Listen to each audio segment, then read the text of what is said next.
Hey everyone, welcome back to the Oh Music Matters and That podcast. I am your host, Brian. And today, welcome some special guests. We got the boys from Next Chapter. Swipe. Hello. How's it going? Not too bad. You know what? I think throughout this interview, I'm going to actually use the power of the swipe. Whenever we want to flip to the next chapter. Yes, sir. All right. But to fill the audience in on the names, we got Joe, PJ, Howdy. Nathan, Hello. Andy, What up? and Logan, best for last. The man behind the kit. Yeah, that's for sure. So, I guess what you boys been up to recently? Did you guys do a show? Yes, we did. Just last night, we were playing not too far from where we're located, and yeah, it was interesting. It was a great night, and then drive home in a tornado, right? Minnesota weather in late June. Never know what to expect. Always unpredictable. It's kind of fun to watch the light. I definitely put on a good show. Middle of the night, daytime for like 2 seconds. Sure.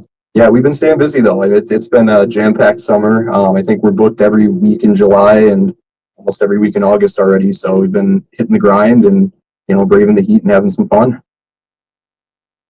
That's good to hear. I guess which part of the states are you hailing from? So we're from Minnesota, and we're based out of the Twin Cities, Minneapolis, St. Paul area. You guys get tornadoes? Jeez, I didn't think it'd go up that far north, to be honest. Oh, definitely. Unfortunately, we don't get earthquakes and hurricanes. Yeah, pretty much. Oh, that's good to hear. Serious though, good to see you safe there too. So, and otherwise, we ended up in the land of Oz before you know it. Andy, don't follow the yellow brick road. So, It's a little closer. guess you're Nathan there too. So, all right, all right. And then you like, right. Actually, I guess outside of the show, I guess what you boys been up to recently? Yeah, we've been doing a lot of expansion. This is a year and a half, I think, into this lineup and in this particular band. And so been a lot of getting our name out there, a lot of grassroots, getting some merch ready, recording some new material, which we'll have out in a couple of weeks here. Yeah. Just been working on a lot of original music and just kind of trying to get our name out there and expand our horizons. All right, sounds good.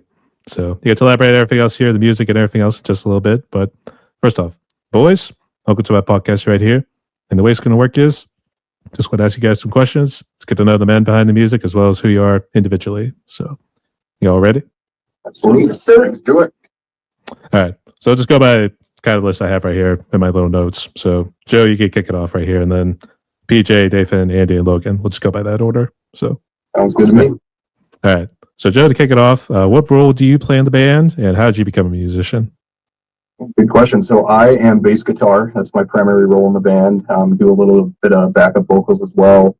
How I became a musician, I actually became a musician a little bit later in life than some. I didn't really start playing music seriously until I was 18, 19 years old, out of high school and had a sports injury and a lot of downtime and just decided to pick up guitar. And, guitar led me to bass, being in a band with Andy and PJ, and fell in love with it and have been playing bass ever since as my primary instrument. That was probably 7-8 years ago now. I was it football related? You did like a yard check. Appreciate that. Yes, it was football related. I went over the middle to catch a slant route and popped my hip flexor. So that was the end of that.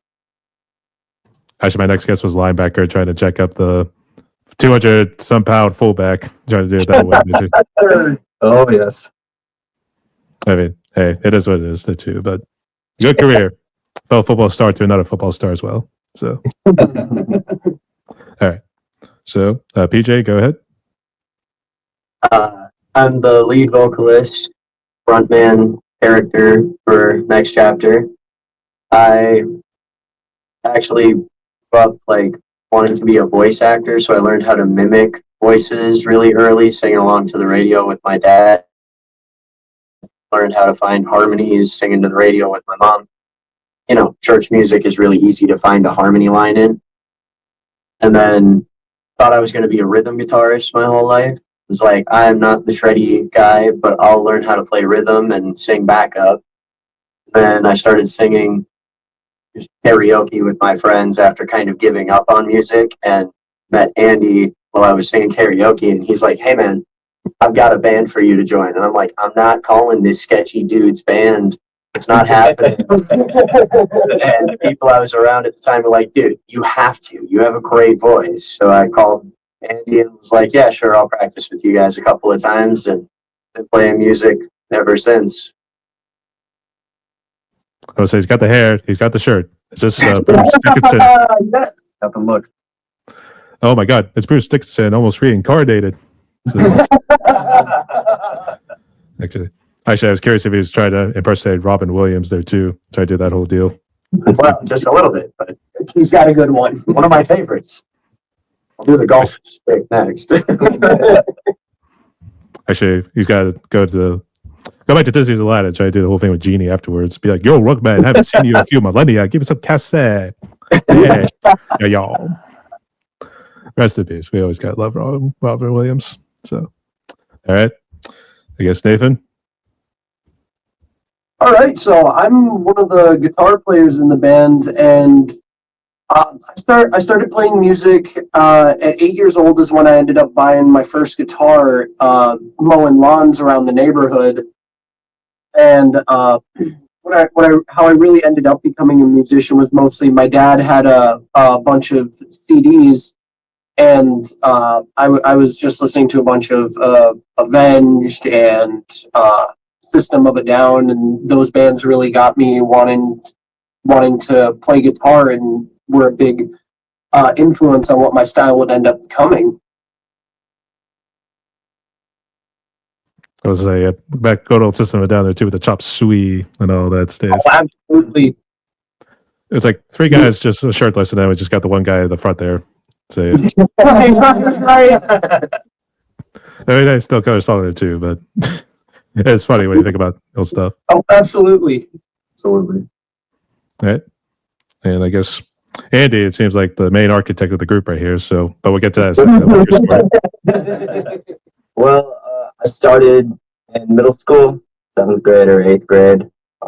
Saw somebody playing guitar, and I think the song was Wonderwall. Probably could have guessed it. Right. I'm like, whoa, that was really cool. Looking back, probably wasn't that cool. But, it got me started. Picked up the guitar and just kept going from there. Played jazz band in high school, loved it. Ended up going to college for music. Graduated with a bachelor's degree, just music, but my heart wasn't in the style that they were pushing in college. They wanted to go the education route. So they were pushing that really hard and just wasn't there. So I started my own music lesson studio, joined up with these guys, and just love the music that we're playing right now. Couldn't be happier. All right. And I guess Logan to close it out right there. Yeah, so I'm Logan, the guy behind the kit. I started playing drums at about 3-4 years old, just a little kid. And my dad always makes fun of me because my great-grandfather was in a polka band in the 60s and 70s. And it passed my dad's genes and went straight to me because I got all the musical genes and he got nothing. He's all so much crap about it. He tries though. Right. And then what really got me when I was like 3-4 years old, I saw the movie Rockstar with Mark Wahlberg in it, and I saw that at a super young age. And I'm like, that is what I want to do for the rest of my life. And then my parents got me a drum kit at 4 or 5 years old. They're always super supportive. They built me a home stage in my basement, and my dad's friends and everyone would come over, and I put on like little shows for them as like a little like 5 and 6 year old. I would get all the set lists for all the favorite bands I'd like. I'd play them for all my friends, all my dad's friends. And then I've been playing live music for probably 10 years now. And then I just met with these guys last year, and I couldn't be more happier. As soon as you mentioned about the stage right there too, I was thinking like, was he perhaps imitating Sweet Victory from SpongeBob SquarePants? That one. You'll never miss with a SpongeBob reference. No.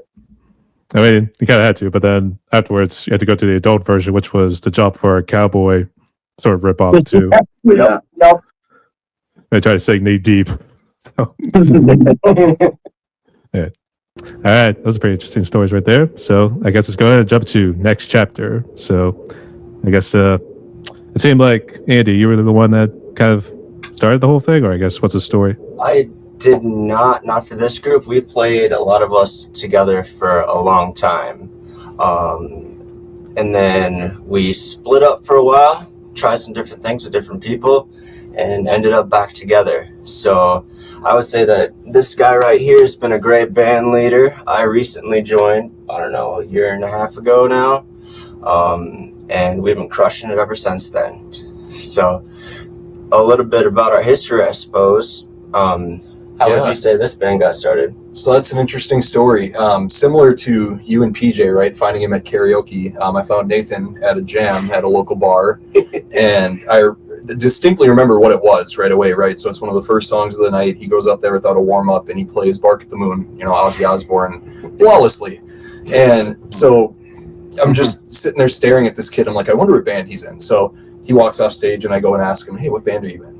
And he said, I'm not in one. And I could not believe that. We were looking for guitar players to start up a band. And I said, well, if you want to be, you're in one now. And that was kind of how that started. We had a couple of other guys who were in the group at first, ended up deciding to do different stuff and leaving. And so kind of one by one, we assembled from there. PJ, Andy, and I were in a band previously together for 5 or 6 years. That ended when a bunch of guys left town. It was a college band.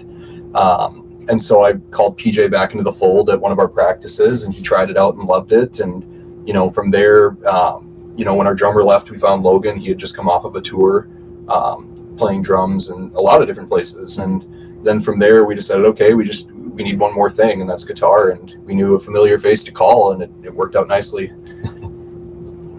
Luck of the draw, I guess we should say. Absolutely. Yeah. So, actually, Logan, I guess, so what bands were you playing in? I guess were you jumping around in various rock groups? Last touring band I was with David Reese, and he was the former singer of Accept after Udo Dirk Snyder left the band. And I was playing shows with his original band, Bangalore Choir, and then some Accept tunes along the way. So it's a little bit of both. You mean the band that does Balls to the Wall? Exactly, you know it. Yep. Yeah. Oh my God, that is such a cool story. Oh my God. Unfortunately, David Reese didn't write Balls to the Wall, but we did sing those songs from Udo. I would say I always like to throw a little Jamaican sort of thing at the end. You got your balls to the wall, mon. Yeah, exactly. Yeah. Now I you're love doing it too. Oh, I'm Have to.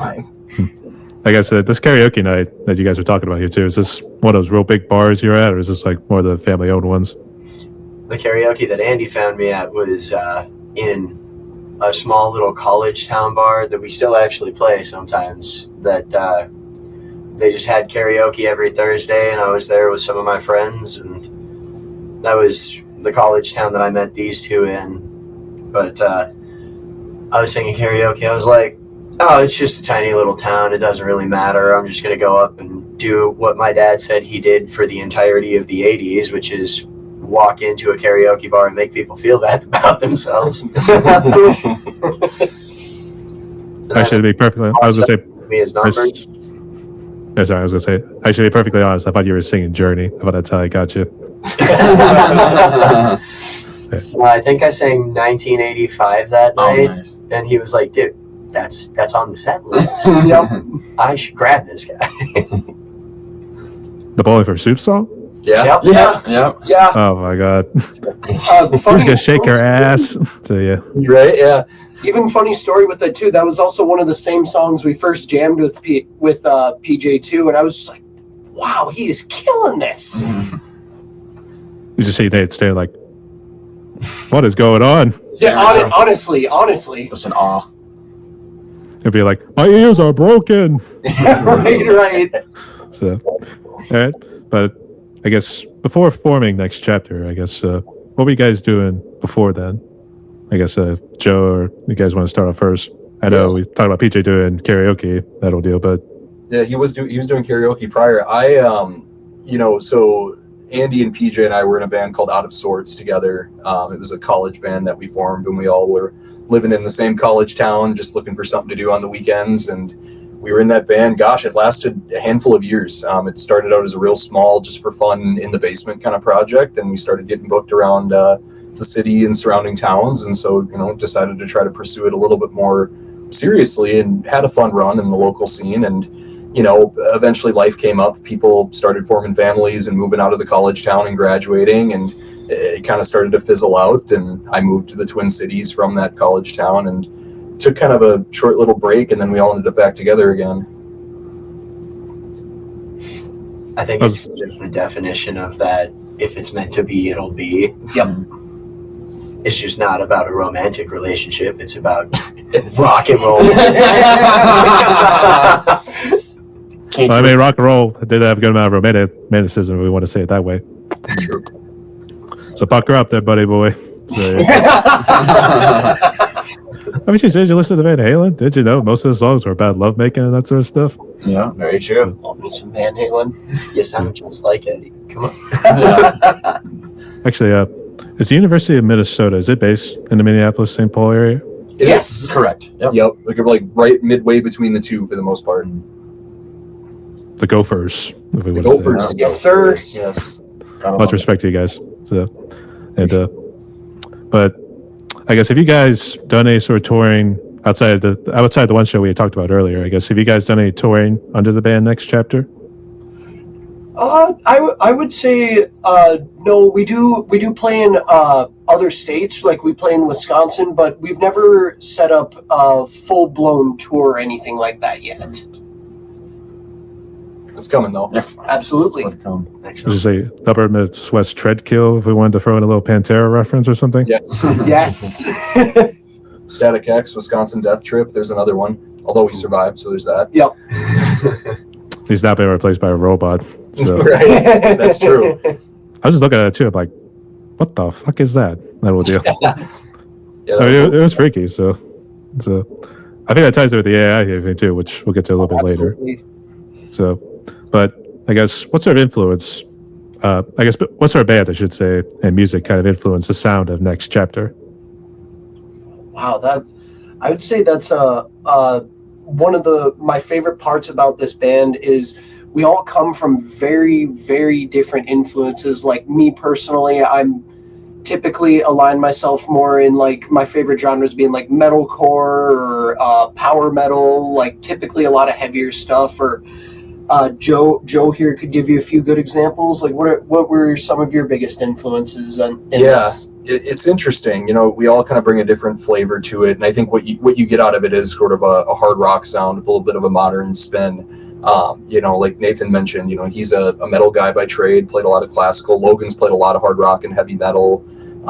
Andy, like he mentioned, played in jazz band and was doing that kind of stuff. And PJ was really interested in pop music just as much as hard rock. And, I grew up with a lot of that stuff, but when I started playing bass, it was a lot of punk rock stuff, a lot of just heavy down picking. And, my instructor at the time encouraged me to go out to a couple of blues jams and funk jams and, hey, expand your horizons. And I fell in love with that stuff. And so it's kind of a hodgepodge of all of those influences kind of packaged into a pretty accessible hard rock sound with some modern twists. Absolutely. I went through a big indie pop phase. I don't know if I'm proud of it, but it definitely shaped it. So Lumineers, Mumford & Sons were my go-tos for quite a while.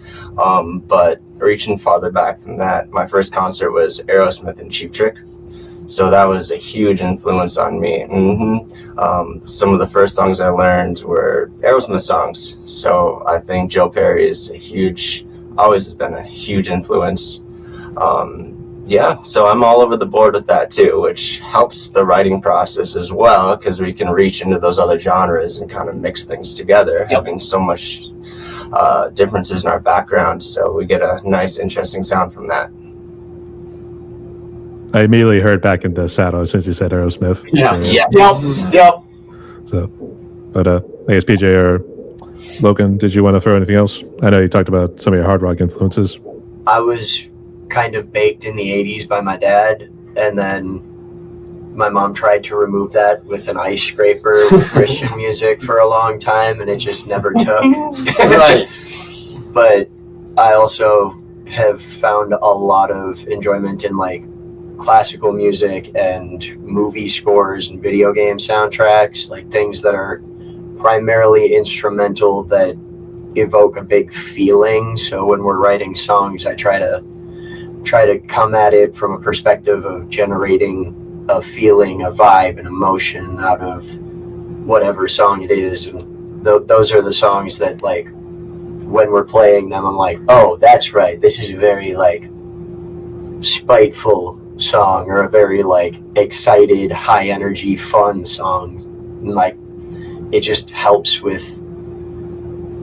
me with the stage presence and the vibe, and trying to get people invested in it. And I would say my influences is like PJ, 80s hair metal, like Dokken, Rat, Motley Crue, Scorpions. And then my first concert was Def Leppard and Bryan Adams in 2003 at the Midway Stadium, where the St. Paul Saints used to play. I just remember being on my dad's shoulders, just as a little kid, singing to all the words as like a 5-year-old. It's one of my first memories, just ingrained in me. This should be the equivalent of "I'm going to Disney World" sort of moment right there. So yeah, I'm going to see Def Leppard tonight. yeah. Among other things there too. I guess whatever bands were there too. So, and I was going to say, go back to PJ. Did you also get involved to the thrash because of the mid to like late 80s, because of when they started getting faster in that deal? I got into thrash for a while. I didn't get to have my punk phase in middle school, so I waited until I was in high school to do that. And then I went through my emo phase in about college age. And then I was like, oh yeah, there's this metalcore thing. That's pretty cool. Don't start. Don't start. But I bounced all over the board with hard rock, heavy metal. Somehow I realized that, hey, 7-year-old you was right. Right. Hair metal really is awesome. Kind of gravitate towards that for when I'm like excited or happy, and gravitate towards more instrumental stuff now when I'm like trying to think or do something. But I guess whenever it turns on the heavy metal, so yeah. Turn on the heavy metal, he gets mad, so yeah. The whole Hulkamania deal, so yeah. So, all right, but I guess Nate, did you have something to do with PJ getting into his metalcore phase? Oh no, it's this ongoing joke. I love the genre, and it one of the biggest influences on me. Actually, originally before I was joining up with this band, I was trying to look to put together a metalcore band, but then I ran into Joe, and then 2 months later, after meeting him, next thing you know, I'm in this band. No, it's just a huge love for the genre, and like even randomly out of nowhere, like they'll even say like one of the words metal or core, and I'll just like mess with it. I'll be like, did somebody say metalcore, and just start chugging a heavy riff, and it's basically, oh, there goes Nate again. It's the equivalent of a dog with squirrel. Yeah, essentially. I'd compare it to that. He starts barking like crazy, so yeah. Yeah, essentially. So, okay, that's all good. So, what year did this band actually officially form? That's a good question. I think we picked up this name 2024. 2024. Yep. Yeah. Okay, so you guys, I guess, what were you doing during COVID? We'll start music-wise, and then you can delve into the family, and then other stuff afterwards. Yeah, absolutely. Yeah, during COVID, that was an interesting time. Andy and PJ and I were out of sorts during COVID. Definitely had a big impact on our music scene at the time, for sure. A lot of opportunities, disappeared just during COVID overnight, and that was jarring and really sad at first. And so I think we tried to combat that by doing a lot of live streaming and starting to work on actually our first original song, which we still play to this day. So that was kind of the highlight of it, and just kind of trying to reach people that way and stay connected to our friends and people that were enjoying the music when we couldn't play it live. And then also working and having families and all the other stuff that we had to do during that time when the world just turned upside down. Yeah, COVID really took a swing at live music for a while there, because there was the full shutdown, and then we were living and playing in Wisconsin at the time, so Wisconsin was a little more relaxed on the rules a lot of the time. So there were a couple of shows that we ended up getting where it was half capacity shows, or like you could only have a certain number of people within a certain amount of space, and even that was rough. And then one of the things I noticed was that when music did come back after COVID, there was a lot of change in crowd behavior, like drastic change in crowd behavior. I'm not sure if anyone else want to throw in. I'd say in my case, because I was with a different band at the time doing our own thing, and we had started like a year before COVID had hit, and we were building a bunch of hype and started to get something going. And then since I was in Minnesota, everything completely shut down, no opportunities, and I mean, we weren't even getting together as a band. Like a lot of it, I was honestly just at home playing a lot of video games or just running scales on my guitar over and over again. So I'd say for me, it really just kind of like shut down my whole life. Granted, I never stopped playing guitar during it, but it definitely put a hindrance, as I was also still a little fresh into playing live music. And I would say COVID for me was actually probably the most beneficial we ever had in our band. It was my first original band, and yeah, COVID just hit, and we were working on an album just starting. And then me and my two guitar players, we weren't working because our jobs weren't essential. So we'd be go over to his house every day, just practicing, writing material for like 7 to 8 months, just cranking it out. And yeah, that was probably most beneficial, because that's all we had to do was just sit at home and let's just write and get better. And then we ever released our first album right during COVID, and then yeah. 2020 for me, I was working at a skydiving place packing parachutes. So yeah, so in between jumps, I'd be playing the guitar with. It was a big outdoor space, so the band that we were in at the time, we were able to put together a couple shows and play outside while the people were falling out of the sky. That was pretty cool. That's hardcore. That's hardcore. Yeah. Get back in there. Mm-hmm. So, and I'm sure we'll end up playing that same venue again. Just something really interesting we hadn't done before, but what an atmosphere. What a crowd to be able to play to. Some of the most rowdy times came from playing the skydiving place. They had the fireworks going too. So it was quite a show. There was that infamous picture, I'll never forget. It was the last time we'd ever played there, where I took a knee at the end of the night to hit the last chord, and there's a picture of Andy mid-jump jumping over me. And he did clear me. Oh, yeah, that was cool. That's why infamous. Did you feel like it kind of ruined the moment for you? It added to the moment. It was infamous in a loving way. It was a lot of fun. We had a lot of fun out there. Like Andy said, some real rowdy gigs, right? Just playing out in the middle of a field at night. You can kind of make your own rules, and you're running your own sound and catering everything yourself. So just a good time, and we needed that at that time, especially during COVID. Plus, the nearest neighbors were miles away, so no noise complaints were coming in. No. They probably were on the back porch sipping a nice little Coors Light if they wanted to. So Exactly. Absolutely.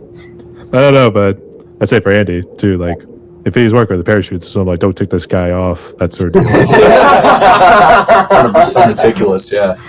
There was one person there who had a little too much to drink and started talking a little bit of smack.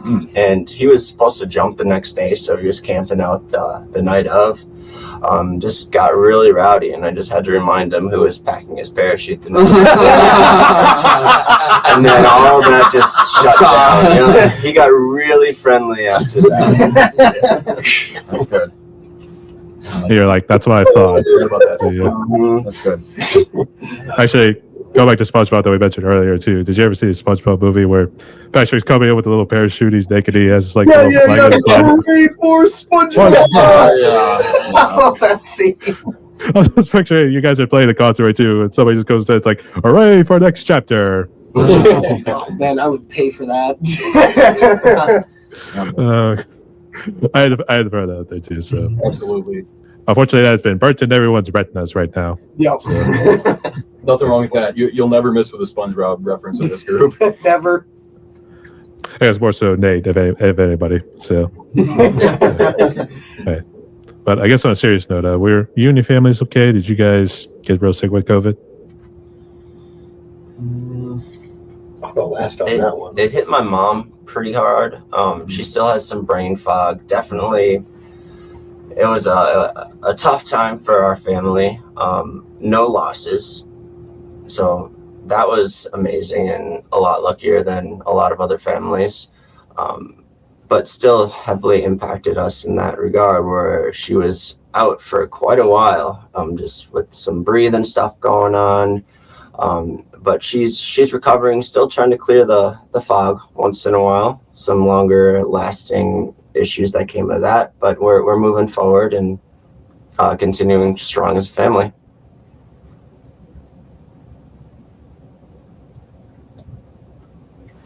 Anybody else? I would say for me, in that regard, I think it was actually one of the more beneficial moments in my life because I had gotten to move in with my dad, and basically we'd just do everything together, even when stuff was limited. Like he's got a bunch of his own weights and stuff like that, so he had me working out. Like before this band, my dad had me in some serious shape. And or even just going out back, tossing a football or tossing a baseball and stuff like that. Even just to like seeing how my dad goes through his daily life, even when he's limited by that things, and he'd never put a smile away. And I have so much respect for him in that regard. And also even just watching like how like he would get my stepmom like the exact same coffee at the exact same time every morning. I'm like, that is so cool. So for me, I'd say I kind of came out stronger, especially having a relationship with my father too. I think that was probably in that regard one of the best things to ever happen to me in my entire life. Good man. Absolutely. Love you, Dad. I got real lucky with COVID because I lived with people who didn't stay away from other people a lot, and it came into the house like 5 or 6 times where they were like, "Oh yeah, I tested positive," and they were, younger people, so they often just were like, "Oh, I'm gonna be sick for 3 days and then I'll be fine," and I never caught it once. Like up until I got vaccinated, I didn't test positive for antibodies for it. So they were like, "You didn't even get exposed." I'm like, that is a lie. I shared ice cream spoons with my best friend who had it. Like, I don't know exactly what you're talking about, but okay then. But most of my family either stayed very secluded or didn't believe that it was real. So, Yeah, the two kind of splits there. yeah. You can tell which side of the family was which, can't you? Yeah, I know them well enough. Gosh, I had a kid during COVID. That was kind of Yeah. Oh yeah, I didn't even think about that actually. Yeah, my daughter was born in 2022, so that was we were still figuring stuff out. It was surreal to say the least. Having to do 24/7 masking and distancing in the hospital, and you can only have one visitor at a time, and only I think 3 during your entire duration and stay. And so it started out really stressful in that my daughter was born a little early with some complications, and my wife also went through complications immediately after giving birth. So it was kind of this moment where it was like, oh my God, my family's whole, this feels amazing. And then everyone gets rushed into a different room and there's all these nurses working on them. And I'm like, what is going on? I walked around stressed out the entire day at the hospital, and my parents visited me and stuff. But everyone recovered fine. I mean, my daughter turned 3 last week and she's wonderful and healthy. My wife is fully recovered from everything that happened there. But it was a whirlwind, Ben. Being a new dad in the middle of COVID was something else. One of the bigger challenges I've ever had, for sure. I think overall, as a group, we were lucky. Yeah. And we're trying to find those silver linings in just an awful situation that affected so many people. That's good to hear. So good to see you guys have done well there too. And congratulations to Joe being a father. So, Thank you. and good to see Nate and the dad got together there too. So, all right. So I've interviewed a couple of bands out of the St. Paul, Minneapolis area there too. Two of them I will mention is Destroy the Planet and Footnote and Divine. So, should everybody go check those guys out. But Yeah. from your perspective, in terms of the music scene, I guess, how's it been recently? I guess even right when COVID happened. I mean, did COVID really knock the music scene out? Yeah, it definitely had an impact on the music scene. That's probably the saddest thing for me about COVID, outside of all, everyone getting sick and those that passed, is just seeing really good venues that we loved shut down, and some of them never opened again. Really long time venues even. I mean, there was a place that we played in our old band that had been operational for 85 years and they shut their doors. And just heartbreaking, right? I mean, that's something that so many people in that area look forward to going out and doing. It really is a community. I think community can sound really cliche sometimes, but we do have a really great community in music in Minnesota, specifically in the Twin Cities. And so it definitely was impactful. Absolutely. I'd have to agree on that. When it comes to the music scene in Minnesota, I would say it's very rich. You can find scenes of all sorts of genres, and it's overall, I would say it's a very tight-knit community. Everybody knows everybody, and you can always expect to smile whenever you go to a venue and someone's going to call out your name and be like, "Hey, how's it going?" That's good to hear. Yeah, definitely back now. Yep. Yeah. Back in the saddle, we wanted to throw back to Ah, that. yes, sir.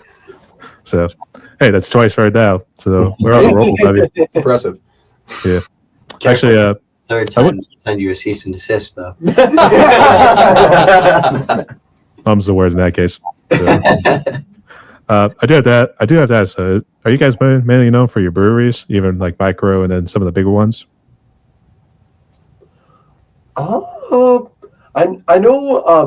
I know in Minnesota we have a lot of local breweries. Yeah, we do. Like, Oh, yes. we're very big on the local brewery part of it. I mean, I think there's 3 over near where I live actually, and one of them actually has music going on too. Mostly like acoustic acts, or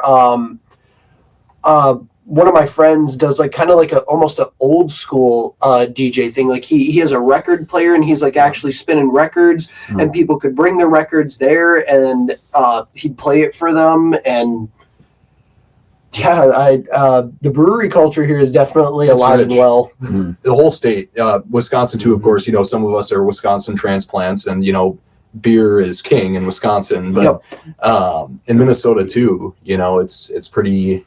It's pretty big in the culture. I mean, everywhere from the Twin Cities to up north in the Iron Range, there's tons of breweries. You can't go wrong with any of them. I guess not. But going back to Destroy the Planet, they actually did a music video, and I'm not sure if it's the one that Nate mentioned, but they did a music video in one of the breweries there too. And Yep. It's awesome. I guess whatever part it was in, I guess they were sweating pretty good right there too. So I think when you look at the eyes, Definitely. it's like, please God, let this be over. That's their deal. So, but actually, how many of you guys are been born and raised in Minnesota? Was it 3 of you guys, or? Okay, you 3. Okay. These 3. And I've bounced That's 3. between the 2 states my whole life. PJ, you're a little bit different. Yeah. I was born in Devils Lake, North Dakota. I moved in first grade to New Richmond, Wisconsin, and then moved back to North Dakota the last year of high school, as I spent summers bouncing back and forth. And then my best friend moved to a college in Wisconsin, and I was like, cool, I did 1 year not hanging out with you. That sucked. I'm moving to that town. And I'm lucky I moved to that town because I met these 2. There you go. Shout out to Michael. Yeah, real. Thank God for Michael. So, Absolutely. is he still in and around, or I guess you guys still hang out with Michael? Absolutely. He's still my roommate. And one of our biggest supporters. Absolutely. He's there every show. And apparently attempted assassin, if we wanted to say it that way, for the COVID bug. Alright. So it's good to see St. Paul and Minneapolis is doing well there too. So, but drink responsibly. That's much I will say. Absolutely, 100%. So, I guess let's go ahead and jump into the gear you guys got. So, I guess what you all have. Yeah. Your gear is, something that we've recently invested a lot into. It's kind of grown over time. At shows where we cater our own sound, we run through a really nice digital mixer. It's a 16 channel. It's a UI Discraft 15. It works like a dream. I mean, you can run it all from your phone if you want to. So that's been really nice. We run a lot of Behringer speakers and auxiliary parts. We just really like the brand, and it's treated us well over the years, and kind of just has always been our go-to. And you can find a lot of bang for your buck with Behringer. And individually, of course, we have a ton of different gear. I mean, I myself like to run through a Bugera amp. If I get bored of that, my Fender Rumble will do. But Bugera is one that's near and dear to my heart. And as far as basses go, I'm a pretty simple guy. Fender Precision Bass is my nightly player. Definitely safer strings. The whole string section is very big on the Fender family of instruments when it comes to guitars. Like Andy's got a beautiful 3-tone Stratocaster. Joe has an amazing white bass that has like a purple pick guard. That's what really gives it its characteristic. The Prince bass, yeah. Yep. And then I have a Jackson, which is under Fender, and I have a beautiful white Jackson Flying V, and I would not trade that guitar for anything. My baby. So Yeah, that's the one. I don't hear as a singer. Aside from Just the microphone. these two in the old band made me get a wireless mic. They were like, hey, you heckle us on stage a lot. Go do that to the crowd. So they said, be a menace to society out there. So I have a wireless mic that I just run around like a crazy person with. I want to keep him out of the pit, to be honest. So yeah. Yeah. And then I just upgraded to a Tama Superstar kit. I play a 6-piece kit. And then I do something unique I just started doing. I play with 2 hi-hats now. One's always opened, and then one's always closed. Guess kind of helps. The other one's actually not open. I obviously use it with my foot. That's the one that keeps the beat, to be honest, there too. So Exactly. But I guess, do you do a lot of double pedals, or are you guys mainly? Yes, I do. Yeah. Yep. Double bass is my specialty. Thunderous. Actually, I was going to say blasting in terms of like blast music, which I'm not too sure. Do you do any sort of blast beating, Luke? Blast beats, no, not really, no. Not that heavy. We'll In see. practice. In practice. He does it in practice. I was definitely in high school. I was actually though in a black metal band where we did a lot of blast beats, and I had like the corpse paint and stuff like that. That was my awkward high school phase. It's like, who are you? What'd you do with Nate? Right. I had long, slick black hair and stuff like that. That was definitely a phase where like maybe a family member will bring up like, oh, do you remember your old black metal band in high school? I'm like, I try not to. Because we were playing like really, like it had a certain smell to it too. Like and we were playing in a basement, and how it was a basement house party at my bass player / singer's house, and man, those were definitely some wild parties It too. was such a way to phrase it. Yep. It's I mean, I'm going to say smell came out the wrong way there too. It's almost like it's probably smelled like shit, if that's what we're going to say. That's probably a pretty accurate Well, description. it was a bunch of high schoolers listening to some of the heaviest, edgiest music you could get at the time, at least around my hometown, to go see live. I see. Yep. All right. So, I guess, do you guys do your own production, or do you guys have somebody in around St. Paul, Minneapolis that kind of helps out? Yeah, we don't do our own production. We've outsourced that, and we're working to do so. We worked with a guy out of Anoka named Sam Lakari, awesome dude, Sweet Teas Studios, so shout out to him. He produced our first single, our lead single that's out right now on all platforms, and currently working with another guy based out of Minneapolis too. So we've kind of worked with a couple different people and for a couple different sounds and EP styles, and loved working with all of them. We've been fortunate to work with some really good producers. That's good. What's that single called again? Sorrow's in the rear view. Glad you asked. That's quite a name right there, to be honest. So, all right. But I did want to ask about some of the songs because I was trying to get up on Spotify. I don't know if you're on Spotify or Bandcamp, but I've seen a whole bunch on there too. So I guess can you tell me the names of some songs you guys have released, and I guess what are they about in terms of lyric wise? Yeah, so Sorrows in the Rear View is currently our only one that's out on all streaming platforms. The rest of them we've only played live so far. Sorrows was released on New Year's Eve, actually, just this past year. Fun track. The writing process for it was super cool. So it really just started with a guitar hook that I wrote in my bedroom one night and brought it to the guys. And, Nathan helped structure that into a progression. And PJ and I did about 50-50 lyrics on that, just trading back and forth. It's a little autobiographical on my part. I had kind of an idea in mind. It's very much kind of a coming apart at the seams at a certain moment type of song, and has kind of a really heavy drive to it. It's about a character essentially driving in their car, reflecting, and then Logan came and transformed the drum part that we'd had written for it, just made it so much more active. And we have like a little chromatic sequence where he's kind of hitting, matching beat for beat. And there's kind of a little bit of a solo fill at the end that kind of all ties it together. So just a real fun, hard rock drop D track. And then we're working on releasing our first EP in a couple of weeks here. All right. I guess while we're on that topic here too, I guess you guys got any other shows lined up? And outside the EP, you think of maybe doing like one song at a time and then release it all at once on the streaming world? As of right now, we're looking at releasing the EP coming up with 3 songs on it, I believe. Yep. And then working towards releasing another EP not long after with some more of the songs that we've been playing live that we haven't fully recorded yet. And then using those to help boost when we put out an album, probably middle of next year. That's the goal. Yeah. Yep. All right. Sounds good. And I guess in terms of the lyrics, still stick with the lyrics there too, PJ. Have you written most of them for some songs? I know Joe mentioned you guys split duties earlier. Or Honestly, with lyrics, they come kind of from all of us. Like somebody will be like, hey, I have this chunk of lyrics. What do you think? Or, hey, I have that chunk. And we'll Frankenstein stitch them into something that sounds good. yeah, actually, it's similar to how Slayer actually did it with I think some of their songs are. And I said it for all of them here too, but then they would say like who got credits when it came to like reading the lyrics of each song, for instance. But Yeah. so it is along those lines. Yeah. I'll say. Try not to pick up a book that talks about PTSD. And unfortunately, they'll talk about Eyes of the Insane.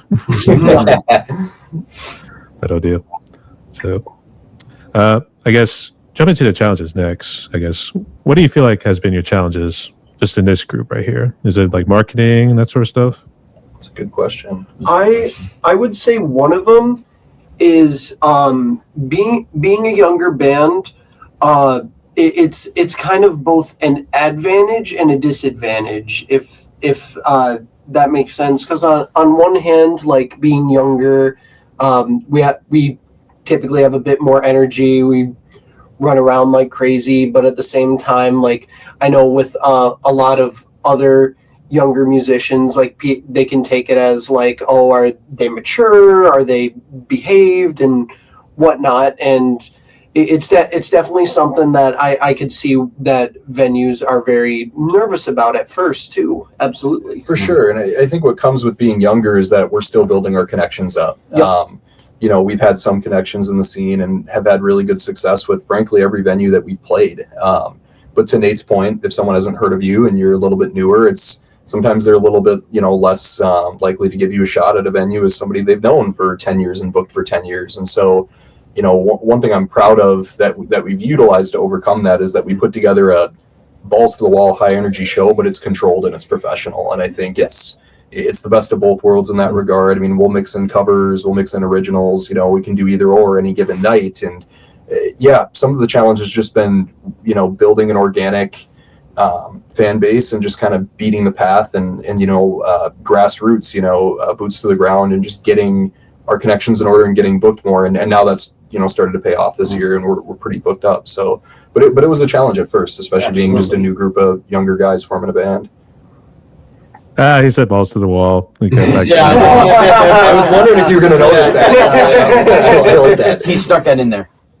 No, I heard it. I wanted to interrupt, but I didn't want to be rude. So, yeah. Actually, Logan, what were the guys like from Accept right there too? Like, I just only heard a couple songs from them, and Fast as a Shark and Balls to the Wall. So, I'm not too familiar with Accept, to be honest. So, what were they Honestly, like? I got nothing but great things to say about David Reese. Super well-rounded character, and boy, the stories that he told us back in the 80s, I could not even believe. Just wild. Just from nights just partying to hotel rooms to vandalizing schools to wow. Left turn. Logan, what were you doing? It wasn't me, it was David. Sorry, David. The truth is out. I'm gonna say this is like a Wolf of Wall Street shit going on right here, to be honest. So, And then so he flew out all his band members from Italy, because that's where David Reese is playing right now and touring right now, is in Italy. And then he hired me as a drummer for these United States dates. And then he just went back to Italy probably last year. I'm gonna say you didn't faint after you got the phone call, did you? No, I was like, I'm definitely going to take this opportunity. It's one of those holy shit moments right there. So yeah. All right. Absolutely, yeah. Super surreal. Super blessed to have gotten that and to have worked with David. All right, that's cool. And I guess how many shows did you play before? Did you call it quits, or they just like? Stop? No. So yeah, we finished the tour, and then he went back to Italy with his like actual band, and he just hired us for just United States dates. But I guess while we're on the topic here too, I guess what sort of hobbies do you guys do? Do you guys mainly just do music, or do you try to get involved in like making your own alcohol or grilling or something? Oh yeah, I mean we're all into sports. We're big sports fans in this band. That's a common thread. Everything from like the popular American sports. We're all, just about all of us are Minnesota Vikings fans. This band, I'm also a Raiders fan. The family's split between the two, so I like them both. Yeah. They let it slide for the most part. I just cooked you. yes. PJ just cooked us. Yeah. Football, yeah. You guys are at Pride, and he was throwing dimes. Target practice, he had 5 of the targets in 7 attempts. It's pretty impressive. I hear Cleveland needs a QB.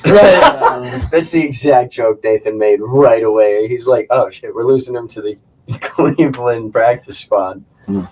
Yeah, cooking's kind of a common hobby too. We love to grill and smoke meat. I mean, I worked in a butcher shop growing up. That was like my first real job. So, dedicated a lot of time to cuts of meat and cooking and things like that. So we all enjoy a good steak or a good brat. Again, the Wisconsin transplants especially who love us some bratwurst and some beer. I guess did you ever try punching the meat? I was gonna say, did you ever try punching the meat, doing like the Rocky sort of thing? Yeah, one time in the freezer, and it was not a good idea. I wouldn't recommend it. Ouch. As hard as you think your hands are, a frozen rack of ribs is harder, and it's gonna hurt. Yep. Real. Fair enough. PJ, what were you gonna say? Sorry to interrupt. Oh, I was just gonna say my day job is a gymnastics coach, so I literally practice different ways to throw myself around on stage 90% of my day. He's got the acrobats. I'm trying to take some cues from David Lee Roth, Yeah. Diamond Dave. I would say you're doing the splits on stage every now and again. I'm still working on getting those. Oh Right. my gosh, that hurts so much. I think he made it just the jumps. Did David Lee Roth ever do the actual splits on a stage? I don't think so. I don't think so. There's a lot of martial arts poses Yeah. and actions and the occasional jump. Not the actual full split. I was just picturing him doing like, what do they call it with the bars and then with the little disc you see in the Olympics, the whole thing when they're like flipping up in the air, that whole deal. Oh, The disc. I'm looking at you, man. Right. Yeah. Sorry, my mind is drawing a complete blank right now. I just feel stupid because I think it's either the winter or the Summer Olympics that are coming up here pretty soon. I was just trying to remember. You see the whole thing with the gymnastics there too. They're kind of like jumping in between bars, like flipping up in the air. Then that's how I'm much not stick. good at that yet. Oh, I I'm know what really you're not talking good at about. that yet. I can do a flyaway off the bars, but that's about it. Mm. And that's only because one of my buddies at work bullied me into doing it. He's like, I'm gonna say something in front of the kids if you don't do it. And I'm like, well, you can't say that word in front of the children, so I guess I'm doing a backflip off the bar. Neat. Signed up for that. This is not what I signed up for. So yeah. Right? So- Imagine that you have to do something like that. Actually, did you do the balance beam at all? I'm not great at it. I teach it a lot. I'm getting better at it, which I didn't realize until the other day when the kids needed me to demonstrate something and I did it. And I was like, wait a minute. I was supposed to fall over and look dumb, make them laugh. How did I land that? Something like that. All right. And I guess Logan, what's our hobbies you do? Honestly, I'm more of a winter guy, so I like snowboarding in the wintertime, going down the hills. The half pipe is one of my specialties. I love going down the half pipe, and then playing hockey with my buddies. I never played it in like growing up in like school, like an actual team, but like after school, just playing just at the local rink with friends, just doing it for fun. I love doing that. Shout out State of Hockey. Yep, 100%. I would say you try being a scrapper every now and again. Try to run your friends into the boards there. No, I was always the smallest guy on the ice, so I would get whooped. I do a little bit of that. I mean, hey, you could be the next Domi before you know it. So That's true. And then I actually did play lacrosse actually growing up in high school. That was a lot of fun. you know what? I should have tried it my senior year because unfortunately we did win. Not states, but I think it was. I live in Pittsburgh. It's called the WPL Conference, so it's pretty much. I don't want to say local. I don't know how to fucking pronounce it. So it's just WPL in that case. So we did win WPLs that year. So I kind of wish I had jumped into it my senior year. So in terms of lacrosse, you know, it probably would. I think I remember one of my friends absolutely decking an opponent for once. This guy ran up and just boom, the whole Spartan sort of hit right there. So, Nice cross check. Take some shots for sure. not for sure. So, what do you guys make of this Vikings? You think you got a chance this year, or do you think you've got some work to do? All depends about the rookie quarterback. See what he can do. Yeah, I think that's the X factor is what are we going to see from JJ McCarthy?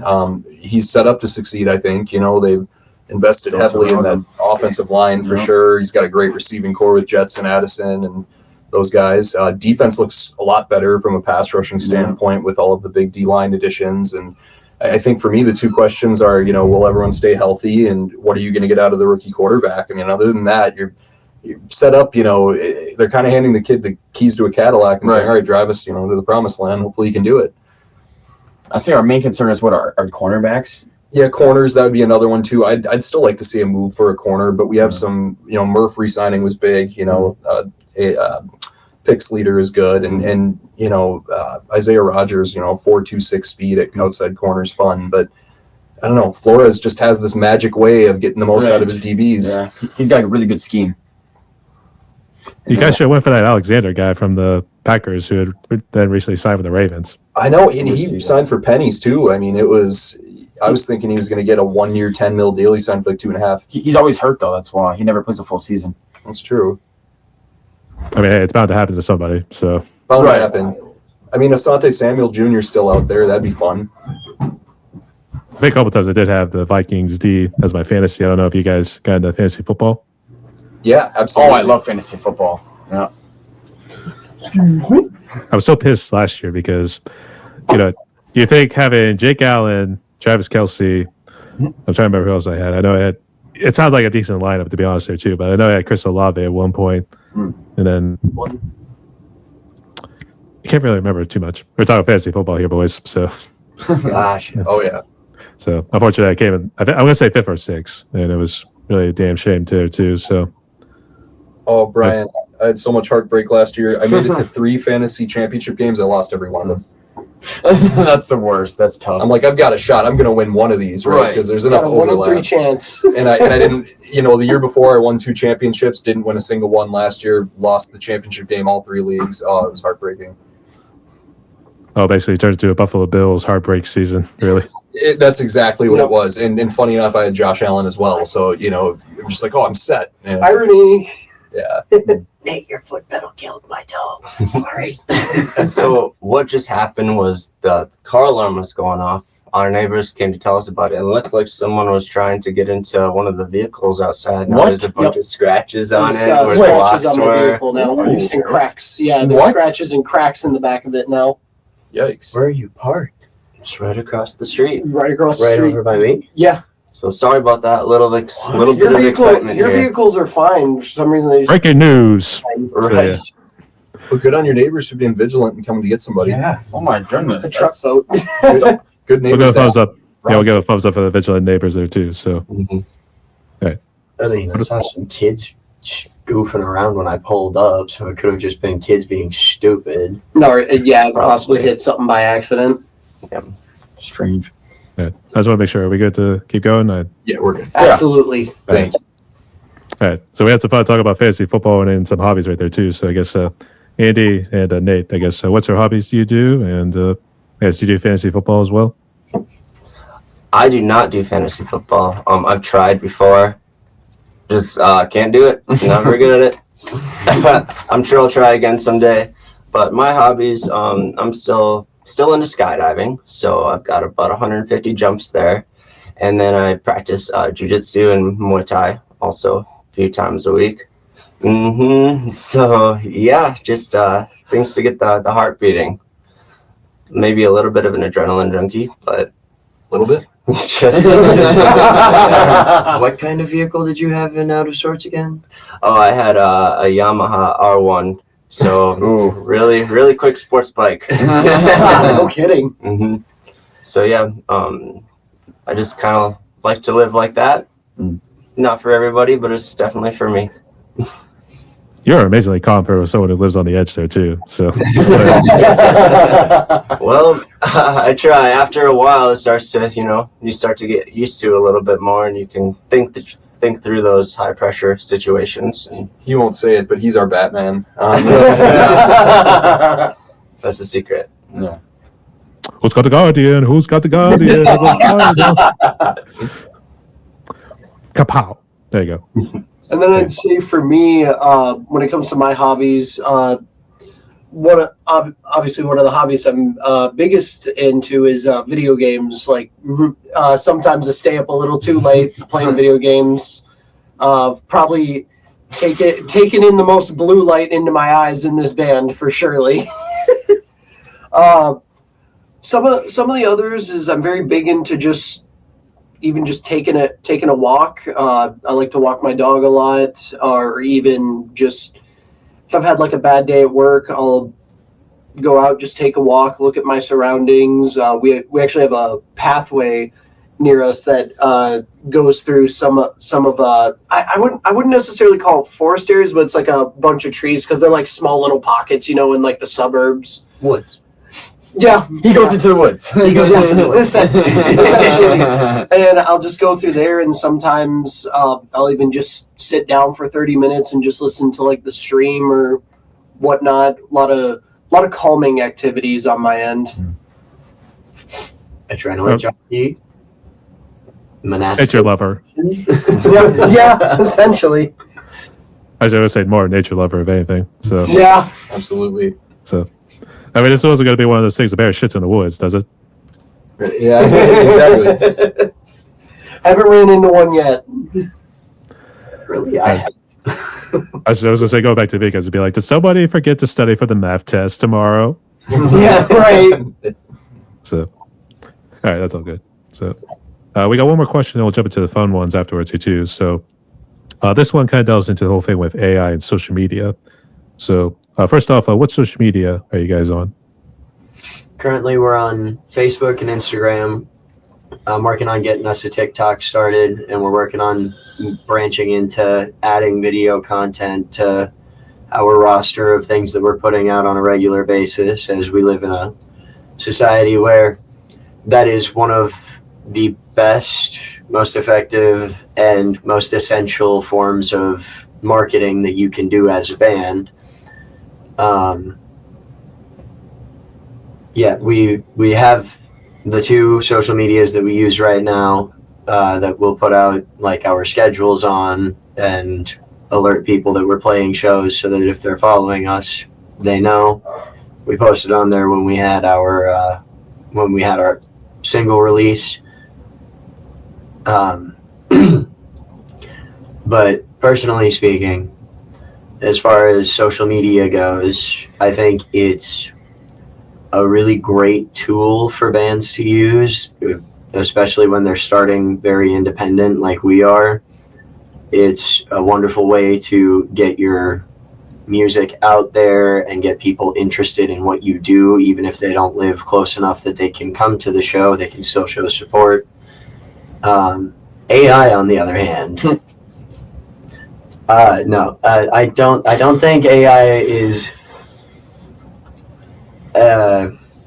personally speaking, again, AI has been a worry for me because a lot of the stuff that I've heard AI come up with.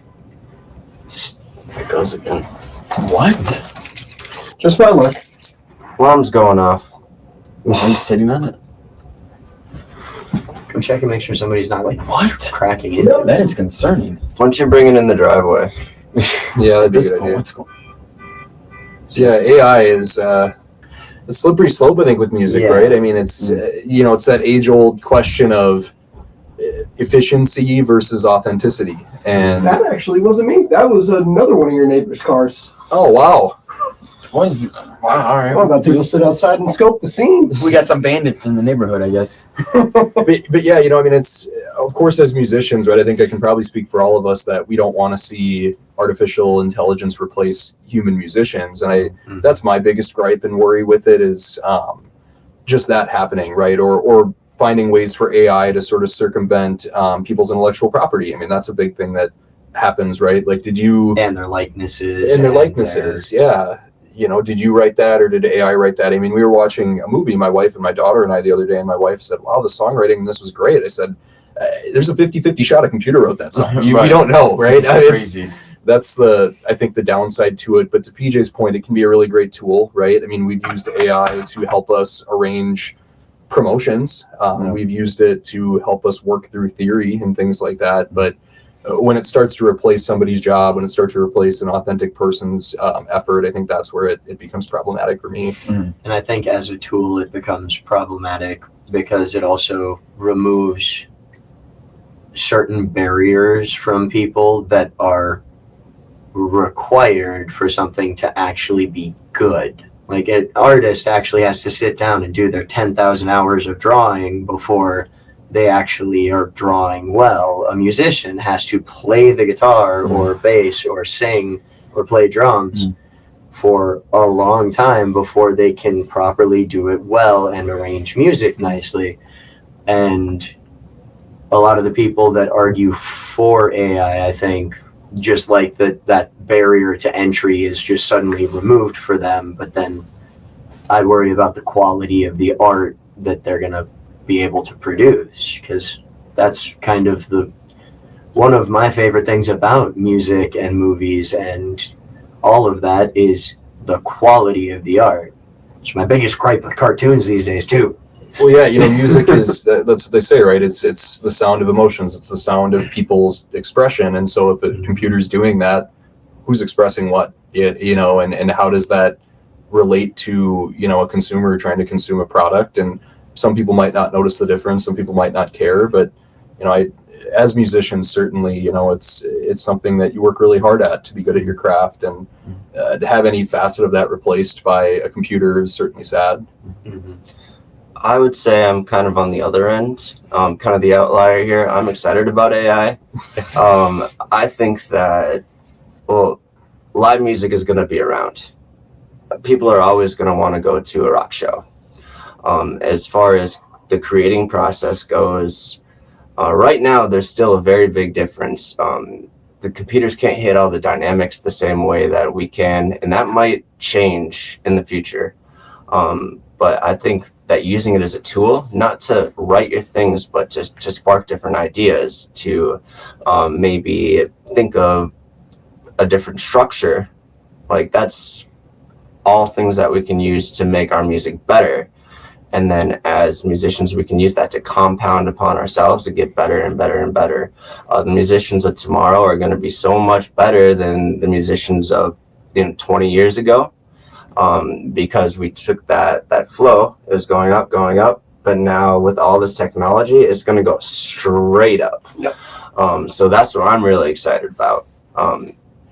It could cause problems in the future. If we can't tell that an AI wrote something or not, that's going to be problematic, but we also might find a way to clarify that. Technology will get better in that aspect where we could run it through a computer system saying, oh, no, that was definitely a computer that wrote that. Right. And who knows what technology will look like in 10 years, let alone 50. I mean, I remember I was reading an interview with Tom Scholes of Boston, their band leader, and they were asking him in the 70s about synthesizers and where he saw that, fitting into music. And he had this stance of it could be really helpful. And also I don't want it to replace, real people playing instruments. Right. And then synths became the devil for a while, and then other technology replaced that. And now synths are in all kinds of music again, and no one bats an eye. So this stuff cycles through. And, to Andy's point, though I am personally skeptical of some of AI, I do think that there's a lot of potential for it to help people, and just like any really good tech tool. And I do have a lot of hope in musicians to continue to create an authentic product that's fun to consume. I'll agree with that. Yep. I know it sounded very personally strong against AI. I think it's a tool, and I have trust in humans to both misuse any tool any day of the week, but also hope that artists will always create. My only problem with AI is maybe using too much backing tracks when you're playing live. It's one thing to have like backup, like harmonies or like sound effects or like 808s and bass drops when you're playing tracks, but if you're actually playing live with like double guitar tracks or even drum tracks when you're playing live, that is where it draws a line for me. It goes from playing live to just Playing, performing. yeah, you're just playing along to Being a DJ. right, exactly.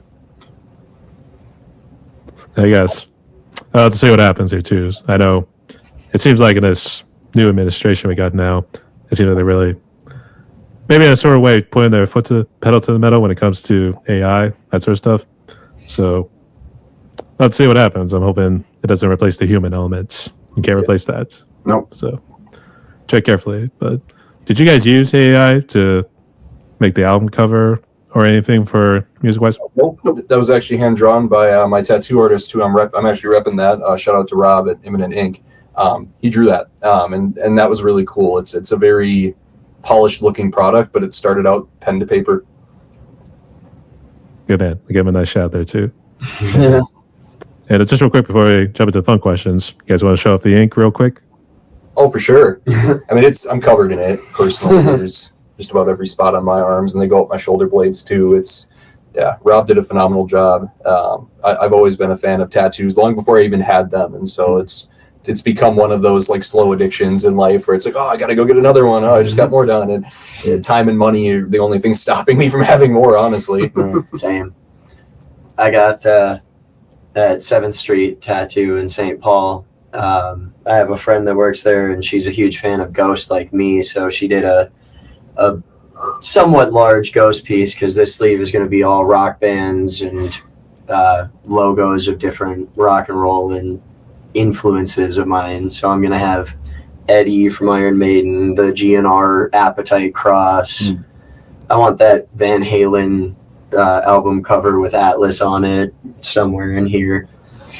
But yeah, she did 2 of my 3 tattoos, and this was a flash piece with a friend one day because she was like, want to get tattoos? And I was like, sure. That's how it starts. Yeah, these are mostly macabre realism, just portraits and realism. I'm big on grayscale, and you can see utilized a lot of that with mine. I've just got the one. It's an ace and a king playing cards. I don't know if you can see it too well. The short version, everything on here means something else, but it's a reminder to work hard, be resilient, think outside the box, and it's okay to take calculated risks. The Dead Man's Hand? Say that one more time. I was gonna say, is it I thought it was Ace and 8 was the Dead Man's Hand. Ace and a king of spades. So great starting poker hand. I don't know anything about the Dead Man's Hand. I hope not. He is right on the dead man's hand, and you don't have it, thankfully. So there's that. Actually, that was a 2 pair, and I thought it was aces and 8s. To be honest, I couldn't actually make it out. So, unfortunately, it was before the one guy got shot in the back of the head. So you can see why. It's true. The last hand he had, Yeah, that wouldn't be ideal. No. I guess not. So, all right. So, boys, we've reached the questions here pretty good. So, here, let's get through the fun ones. Ready? Let's do it. All right. So, I'm curious if there's a particular dish I haven't heard about from the Minneapolis St. Paul area, but what would you say is currently your favorite food? Do you have one right off the bat? Fajitas. I've had fajitas for dinner like 3 of the 5 nights of the main week. You know, so I married into a Salvadorian family, so ceviche, pupusas, things like that are never going to miss with me. Tamales, all of those types of things. For me, I got to go with the Juicy Lucy's for sure. Classic. Oh, right. Classic. Man, dude. 100%. Mine's pretty much impossible to nail down because it changes from week to week or night to night even. I like things with strong flavor. So, guacamole, just anything with like onions or hot sauce or anything like that. The stronger the flavor, the better. That being said, I'm not eating like dead fish or anything like that. It's like within reason, but yeah. Well, you're not on the fermented carnivore diet? No. So that's about as much information I can give you on favorite food there. I'd say for me, it would be actually very similar to Andy's. I like a lot of stuff with a very strong flavor to it. Same thing, onions, hot sauce, and usually that can range from like Southwest style chicken tacos, which is just like a chicken, black beans, corn, and like some tomatoes. Real good stuff.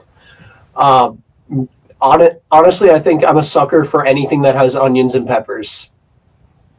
Real. Like if it has onions and peppers, whether it be fajitas, it be a Philly, or even just like a breakfast skillet, like I'm slamming it. Oh, dude. Strawberries and watermelon, dude. Oh. I've been eating a lot of those lately. Summertime too. We're in season. Oh, Right? yeah. Strawberry fields forever. Yes. Beatles. But have you thought about going vegan, Andy? Never. He shut that down right away. That's good thinking. Good thinking. So, We all almost right. learned a lot about Andy. I know he's an omnivore right off the bat, so that's at least something there. So, all right, but all great choices. So here's one for the movies. So which one would you say is your favorite movie? And what's your favorite TV series if you got one? No Country for Old Men movie for me, definitely. Really good film that I've loved ever since the first time I watched it. Probably watch it again, one time every year. TV series, probably King of the Hill. Ooh, okay, good one. That's a classic. For movie, I'd probably go with. I'm torn between The Mask and The Mummy, but I would go with one of those two. Probably The Mummy, just because it also has way better action in it. Yep. But I'm gonna go with the 99 one too, not the Tom Cruise whatever. The 1999 with Brendan Fraser. And for TV show, I'd go the OG 03 animated Teen Titans. Yep. Nice, solid choice.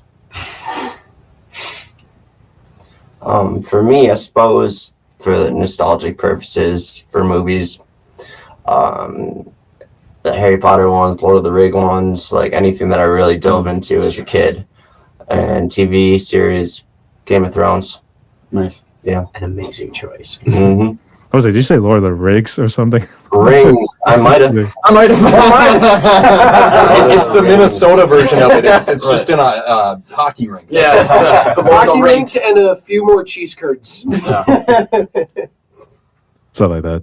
All right, Logan and Nathan? I would say I'm a huge horror fanatic. So I'd say my favorite horror movie is probably Sinister, just because of the storyline. It's so unique. The first time I watched it, I haven't seen any type of movie like that. A guy like finding weird tapes upstairs and then watch them and trying to uncover this crime, and then, not to spoil it, but finding out it was the kids all along. And then my favorite TV show would have to be Charlie Sheen of 2.5 Men for sure. I've literally rewatched that series 5 or 6 times. I can quote it. Yep. Put on any episode, and I will know exactly what's going on, and I will quote the line right back to back. I'm gonna have to hold you to that. Yes, please do. I'd say for me, my favorite movie would have to be Shin Godzilla. It was for me seeing that movie for the first time, like, because I mean, I'm repping it right now. I grew up watching a bunch of those guys in like the giant rubber suits, and it's kind of like they're like slapping at each other. But in 2016, when Shin Godzilla came out, and I heard the director was going to be the same man who ended up working on Evangelion, immediately I'm like, all right, this is going to be a very dark, macabre, but at the same time very intense, and it's going to have a resolve, but it's not going to have a resolve you're entirely satisfied with. And then I'd say for TV shows, I'm a sucker for those old Yu-Gi-Oh shows, man. Ooh, okay. I'm a sucker for those. Classic. We were watching those last night. Yep. What's your favorite Yu-Gi-Oh card? Oh, pick one. Come on, one. I dare you. I had a list ready right away. I would have to say Dark Lord Lucifer with the long white hair, and the dark wings and stuff like that. Solid. I got the Yu-Gi-Oh cards too, I guess. We'll make it a little bit easier. What's your favorite deck? Oh, favorite deck? Red Dragon Archfiend. On command, he knew it. Right off the cuff. I was really big into when it was like synchro cards and all that, because like the fusion was fun, but it like took a while, but then I would start doing like, once the synchros came out, I'm like, oh, so it's like fusion, but you can thin your deck in like 5 seconds. I guess I would say I was more into Crystal Beast, but I have Burning Abyss, and I also have Blue Eyes. So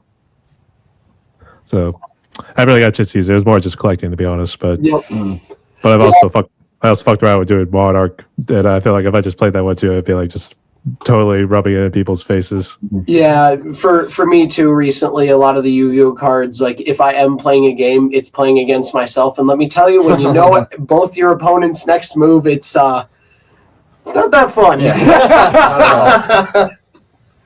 We'll try to get together. Maybe we could try something virtually, Absolutely. or if I ever get there. So I'll figure out something. Because I also did interview somebody out in Orchid who's also a Yu-Gi-Oh fan as well.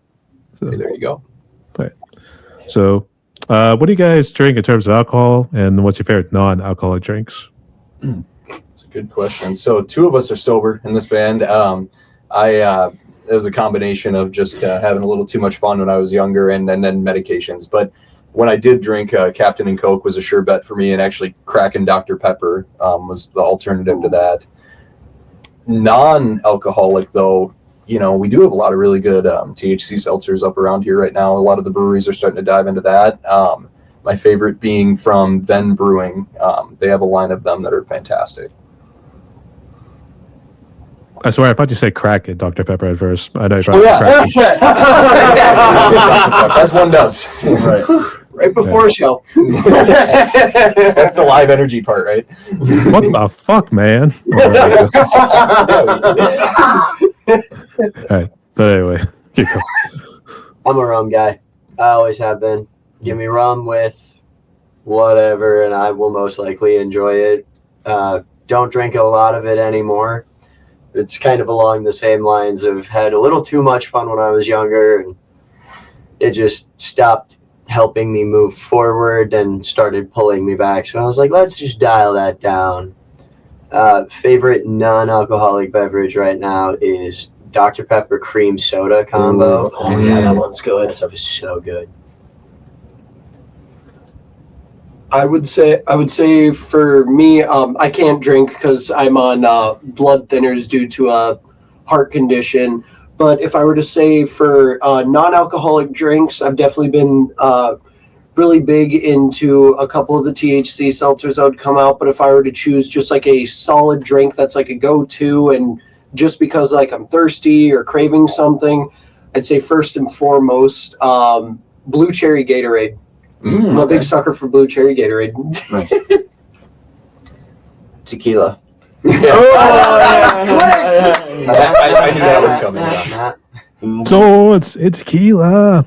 So, yeah. So Brian, we used to play that song in our old band in part because of this, man. It became a drink break song. Funny enough. Yep. Then after like the third one, that's when they slept down to the floor. Okay. Yep, that's I'll still take a shot of tequila before I go on stage sometimes. At that point it's just more of a tradition, I suppose. And then non-alcoholic, probably, this is gonna sound really boring, probably just water, There you go. to be honest with you. Nothing wrong with that. Mm-hmm. I guess Pepsi though. Anything with caffeine. Yeah. There you go. I guess my favorite alcoholic drink would have to be the liquid cocaine, which is the Vodka Rebels. I can suck those puppies down. And then I guess for non-alcoholic beverage would be Mountain Dew Voltage. Anything with blue raspberries. Yeah. For me. I'm surprised they didn't just call it the cocaine cowboy because it's like Red Bull. It's Red Bull to mix it with. That'd be the. I don't know. They should also call that the Jägermeister or the Jägermeister mixed with Red Bull too. I don't know, but I don't know. Jaeger bombs. That's what they used to call it. Jaeger bombs. Yeah. Those are good. Yeah. So, all right. Flashbacks No to good choices. Andy's old house. A lot of Yag. Those were the days. So, They sure were. and just real quick, would you guys list one of your favorite bands you would consider your favorite of all time? Kiss. Alice in Chains. Aerosmith. And then I got a unique answer. I'm going with Chevelle. I'm gonna say Avenged Sevenfold. All right, that's all good. Great choices there.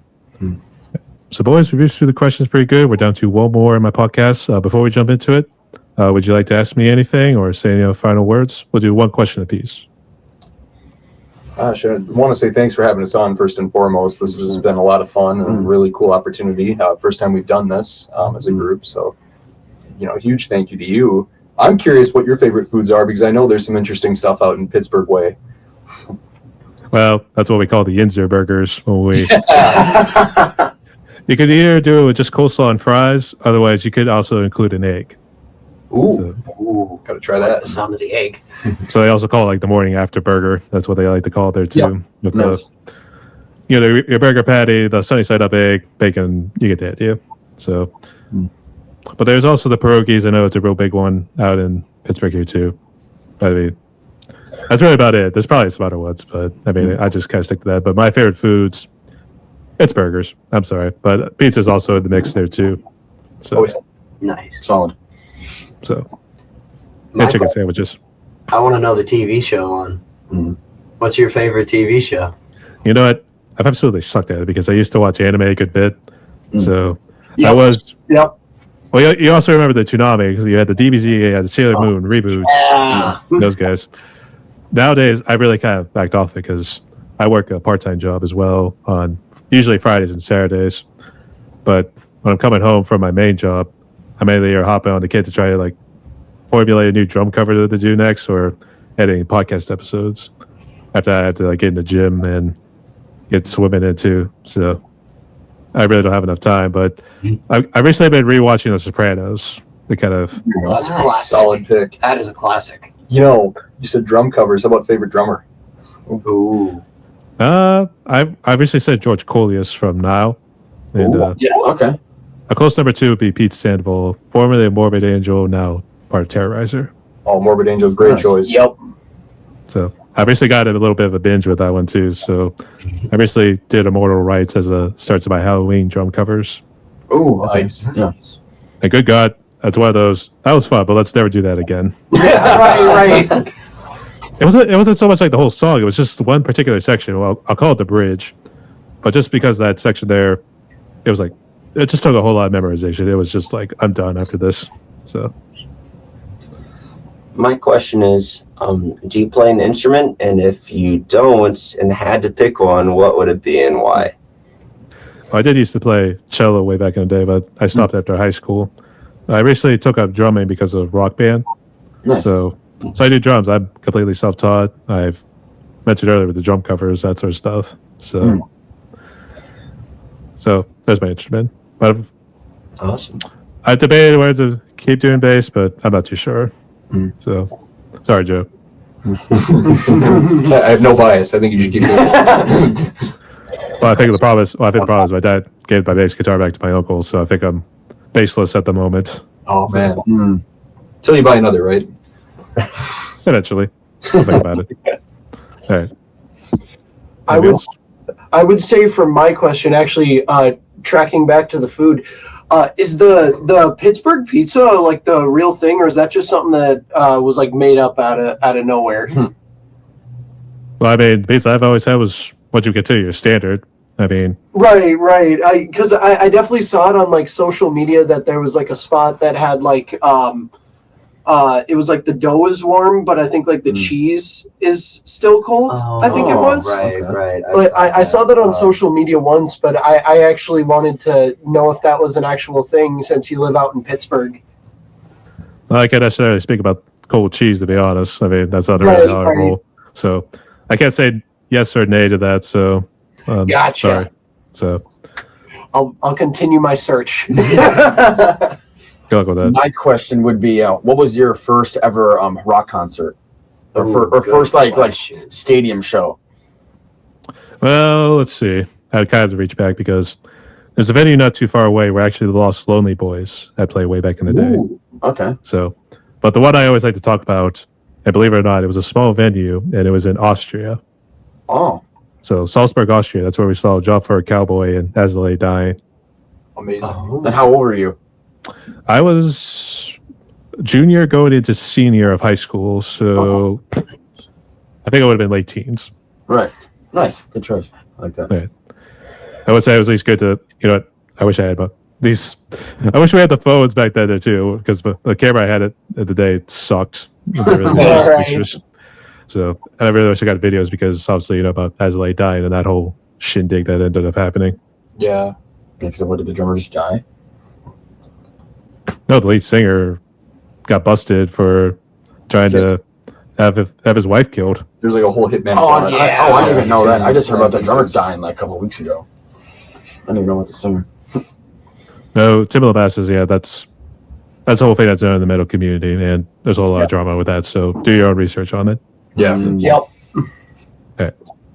All good? Yes, sir. Yeah. All right. So here's how the last question would go. So back then I used to form in and around COVID, but these days I think you see a lot of the negativity. I think recently now with someone trying to break into your car, so that can be something for the news. to talk about later. But That was the amount of negativity that's been going around in the world these days, what would be your message of hope for people, musicians out there, so they can move forward with their lives? A couple things come to mind for me. I think, for one, it's never too late to get involved in music, whether it be playing it, being a part of a music community, listening to it, analyzing it. I think music, the great thing about it is it can't hurt anybody and it can help everybody. You can only gain from listening to music and being involved in it in some capacity. And so I think I have a lot of hope that, as a human race as a whole, we have a lot of good folks who want to continue that and continue to make it a part of the fabric of our society.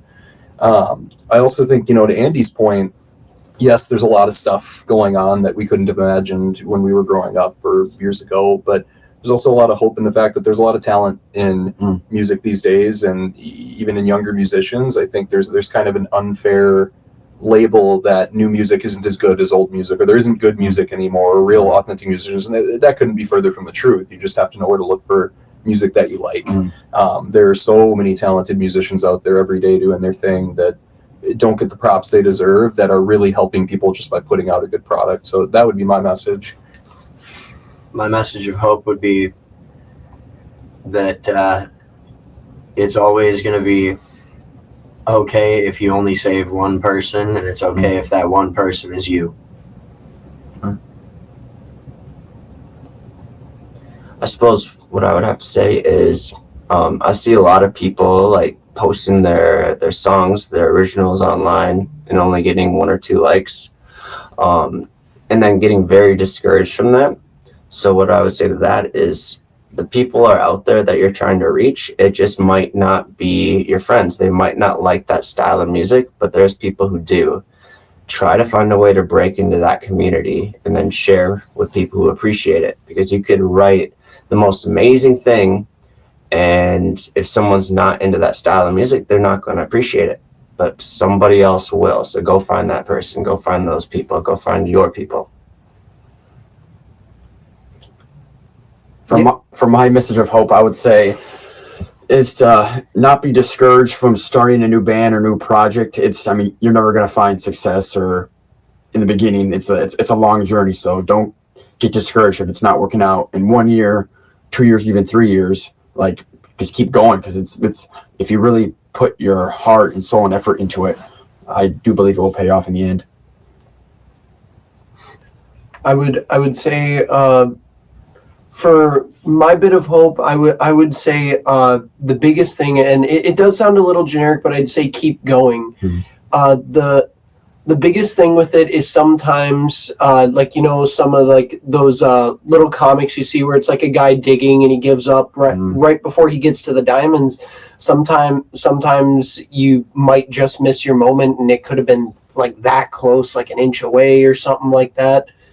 And I feel all 5 of us as musicians, like it didn't happen for any of us overnight with really any of it at all. I think the biggest thing is to understand that in most cases it is the long run, and just to keep going, keep your head up, put a big smile on your face, and just say, yeah, I'm doing this. Spoke like a bunch of true prodigies. Actually, they too. I think of that one. I think they brought up that meme a couple times when it came to like a hit TV series like Breaking Bad. It's like, no, you just had to get past season 1, and then you got the golden moments. Honestly, I think Bryan Cranston's a great example of what you just described, right? He didn't hit it big in acting until he was almost 50 years old. Right. Multiple decades in the industry just as a working class actor, just taking bit roles until, he had this massive hit with, first obviously Malcolm in the Middle and all of that, but then Breaking Bad was really his magnus opus, and he was like 50 some odd years old, so it's never too late. His best friends and godson to Aaron Paul's kid there too. So yeah. Good man. Yeah. But boys, we reached my podcast right here. We talked a little bit of hour and I think close to hour and 40 minutes because we had a little technical difficulties earlier. So My apologies. It's not your fault. that's it. It's all good. But just to fill the audience in, that's why you might notice a little change in the screen. But anyway, before we close out, would you guys like to give any shout outs? Any other final words? I'd like to shout out all the venues that have given us a chance this year. I mean, we've been fortunate and successful to book a lot, and it took a lot of people giving a new group of guys a shot in our scene, and now we're starting to see traction. So thanks to everybody who supported us. Thanks to the venues that have booked us, the people that have helped us in getting opportunities, whether it be in recording our own music or playing live or playing somebody else's music even. I think that's so important, that as a music community that we help each other out, and there's room for all of us to succeed. And thanks to the people who come to the shows just to watch and have a good time. Couldn't do it without you guys. I would echo both of them, say thanks to those people, but also thanks to the venues that we haven't played yet that we're about to, and thanks to the people that haven't been to our show yet that are about to.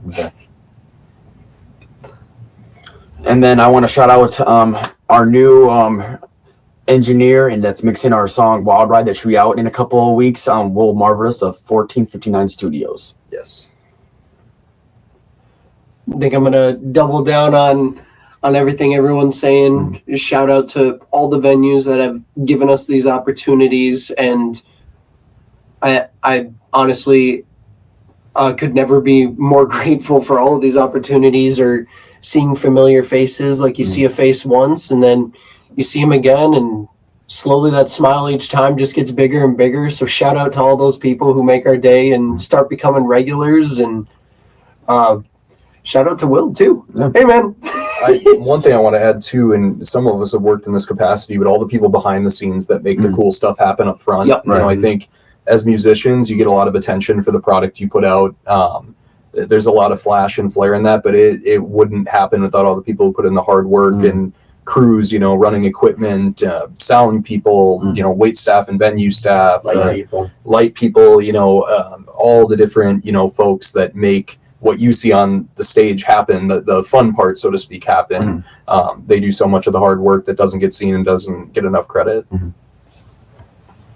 That's for sure. And just real quick, can you list what social media and streaming platforms you guys are on so you can check out and interact? We're on Facebook and Instagram, Next Chapter Band, and we're on Spotify, iTunes, Apple Music, YouTube as Pandora. Next Chapter. And the song that is currently out is called Sorrows in the Rear View. Go stream that. Have fun. And more songs are coming in the next couple of weeks here. I'm excited for you to hear those. Actually, did you say you had some shows lined up, or is that a little further down the road? We do. We're off for the 4th because we're out traveling and filling in and doing other things. And then we have a triple header the next weekend. So we'll be playing Serums in Anoka. We'll be making our band debut there that Thursday. Then we head to downtown Stillwater and play Ziggy's on Main, a really nice historic venue. It'll be our debut there too. And then we close it out in back in Wisconsin, where we all met at River Falls Days at one of our favorite and original venues in Shooter's Pub. So it's going to be a busy next week, and then I think we're booked almost every weekend after that for almost 2 months. So about to hit the ground running and get back to the grind here. Hit the ground sprinting. Yeah. Absolutely. Well, I know one thing you never see. You never see a guy taking a show while running at full speed. That's true. But just to fill it in, I've interviewed a couple of bands out of the Wisconsin area. I don't know if you're going close to Kenosha, close to Milwaukee, or any of those places. But if you do, I'll try to hit you up with some bands, and you guys can try to work out the details afterwards if you want. Absolutely. Perfect. Thank you. All right, but we have to close it out like this. So everyone, I had the band on today called Next Chapter. We had Joe, PJ, Nathan, Andy, and Logan. So they hail from the lovely state of Minnesota right there too. So make sure to go hit all stream platforms, all social media, and everything else there too. So let's go help our brothers out there too. So boys, good luck this year. And I guess can't wait to hear some new material you guys got coming out here. So, but do stay safe out there, because you know it is one pretty messed up world. Rock on. And the last thing, Dude. I need a pose from you all. Hey, Brian. Wait, I need a pose. Oh. Freeze frame.